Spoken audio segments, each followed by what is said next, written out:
You're doing everything right, but it all feels so numb. You laugh, but you don't feel joy. You love, but you don't feel close. And here's the thing that's hard to understand. The symptom isn't the sadness, it's the disconnection. It's a trauma symptom so quiet you think it's your personality, but it's not. And it's stealing the happiness that you're meant to have. Disconnection is one of the core symptoms of trauma, especially childhood trauma. And it's so common, most people don't even realize they have it. They just think, I'm weird, I'm bad at people, I'm not like other people, but that's not what's going on.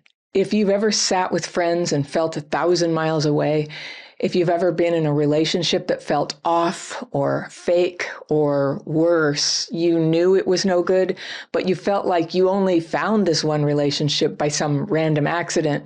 And if you let it go, no one in the world would ever step in and love you. You know, if you crave closeness, but you feel uncomfortable when it's offered, there's a good chance that disconnection is the symptom behind it all.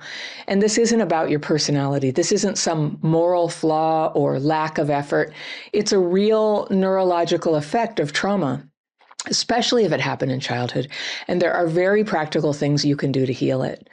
In this video, I'm going to teach you what trauma-driven disconnection really is and where it comes from, how trauma, especially neglect, can leave you with a connection wound, the subtle signs that it's happening in your relationships, why so many people with disconnection also struggle with something that I call covert avoidance, and simple steps that you can take to begin restoring your connectability starting today.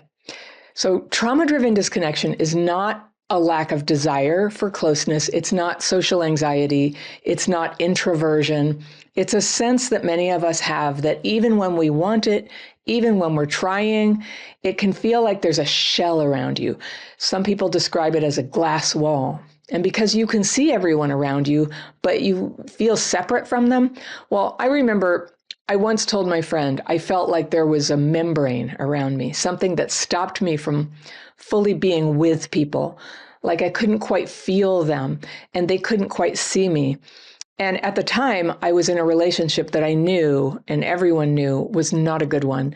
And to make that work, to contain all the stress and worry and hurt I was always feeling, I had to shut myself down. I had what was basically a cover story to tell when people said, "Hey, how you doing?" And a lot of us do that when we're in the middle of hardship, where we worry that other people don't want to hear about it.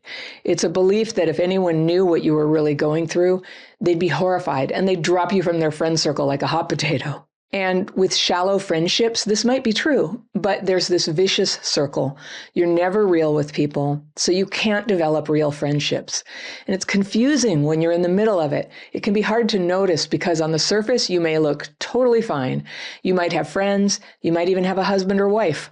This is a mystery for a lot of us, but it turns out that this feeling, even though it can have many causes, one big one is trauma, especially neglect in childhood.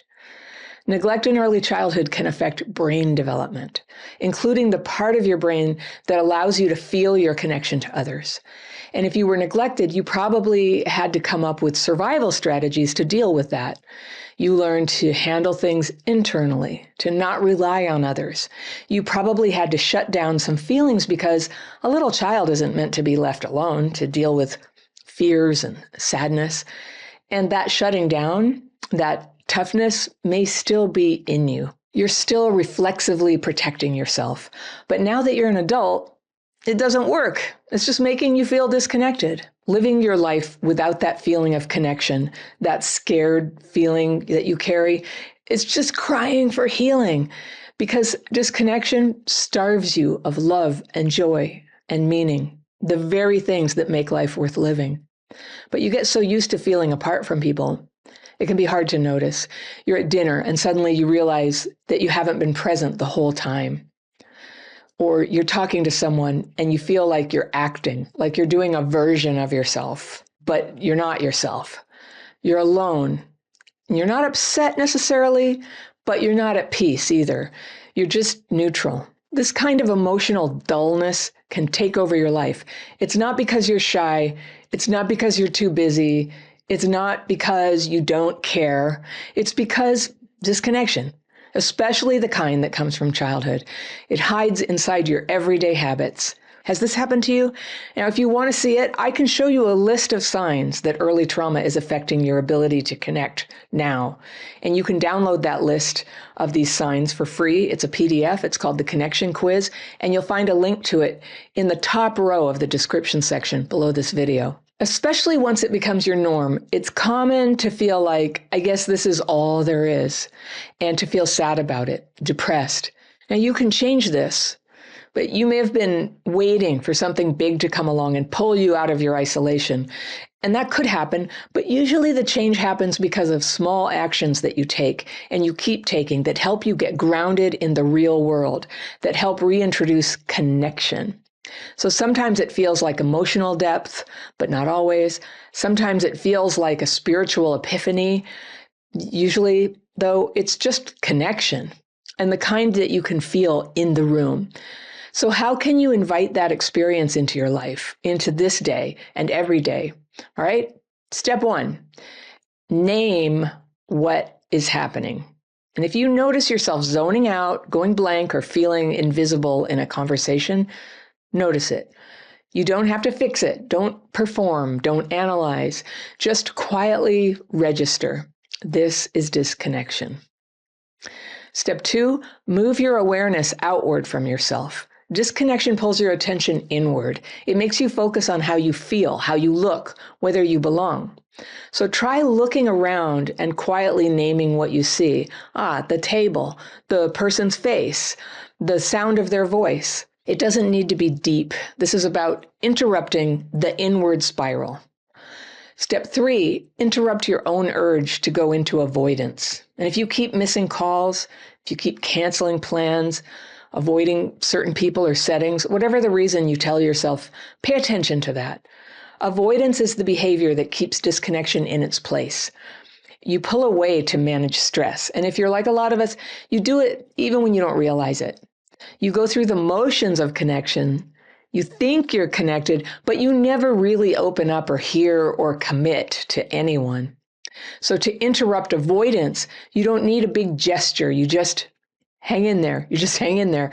You don't leave the room because someone is sharing something that's hard to hear. You don't say no to every invitation. You accept some invitations. And even if you feel reluctant at the end, sometimes you go anyway. You answer the text. You show up on time. You stay 10 minutes longer than you want to. And it's going to feel weird. Let it be weird. This means that you're stretching your comfort zone. It's good to have a little more space in your comfort zone. Step 4, let connection be imperfect. If you spent years disconnected, genuine connection might feel awkward or embarrassing or even irritating. That doesn't mean it's not working. It's okay. So stop waiting for closeness to feel smooth and natural. You rebuild that by letting it be clunky at first and then doing it anyway. And this is important to keep working at, because here's the hard part about disconnection.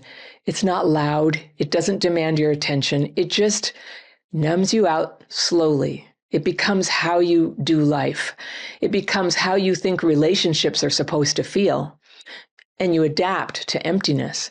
And once you're used to being disconnected, real connection starts to feel suspicious or stressful or just like too much work.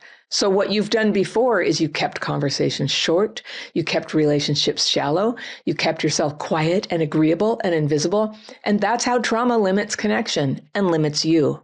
It doesn't make you mean or angry necessarily. It can. It just keeps you separate. And if you feel disconnected, it's not because you're incapable of connection. It's because disconnection became your baseline.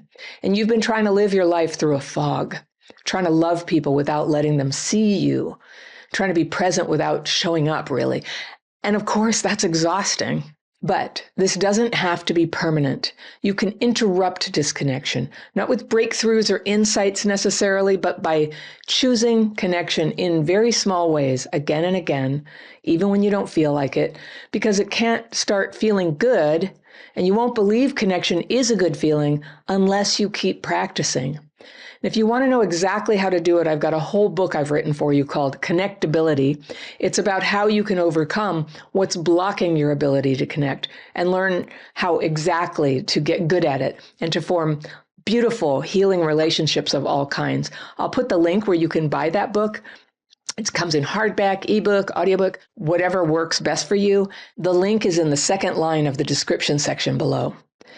Fight the disconnected feeling. If you let it, it will steal the meaning out of your life. Not all at once, but by little bits until you're just going through the motions.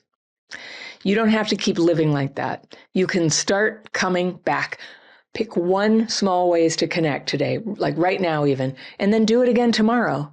That's how you melt that glass wall that's between you and the world. And that's how you let your life really begin. If you like this video, I've got one I think you'll really love. It's right here, and I will see you very soon. If you're a little bit avoidant, I'll bet that you've told every story in the book to get out of plans, but the relief feels like it's worth it.